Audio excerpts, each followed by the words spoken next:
होणार। येत्या मंगळवारी शशिकांत शिंदे पदभार स्वीकारणार।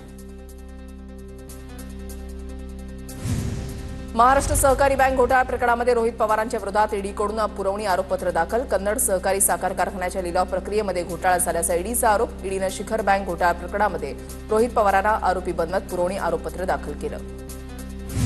कुणाचं आणि काय ऐकलं नाही म्हणून ईडीनं कारवाई केली हे जगजाहीर आहे। न्यायदेवतेवर माझा पूर्ण विश्वास, दूध का दूध पाणी का पाणी होईलच, रोहित पवारांचं ट्विट।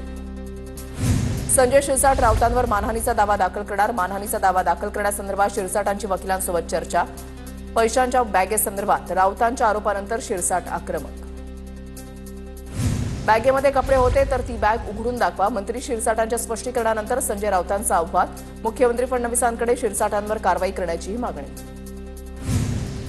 एकनाथ शिंदे संजय शिरसाट आणि संजय गायकवाडांवर नाराज। पक्षामध्ये बेशिस्तपणा चालणार नाही, शिंदेंकडून नाराजी व्यक्त। दिल्लीच्या दलालांना आम्ही पाण्यामध्ये पाहतो, शिंदेंसोबत असणारे मुघलांचे वंशज, संजय राऊतांची जोरदार टीका। उद्धव ठाकरेंची सामनाची मुलाखत लवकरच प्रसिद्ध होणार। राज ठाकरेंसोबतच्या युतीवर उद्धव ठाकरे काय बोलणार याकडे लक्ष। हिंदीच्या मुद्द्यावर तसंच ऑपरेशन सिंदूरवर काय बोलणार याकडेही लक्ष। प्राथमिक तपासणी करून मतदान यंत्र सज्ज ठेवावी तर महानगरपालिकेच्या आगामी निवडणुकांसाठी राज्य निवडणूक आयुक्त दिनेश वाघमारे यांचे निर्देश। महानगरपालिकेच्या आगामी निवडणुकांसाठी आयोगाची तयारी सुरू।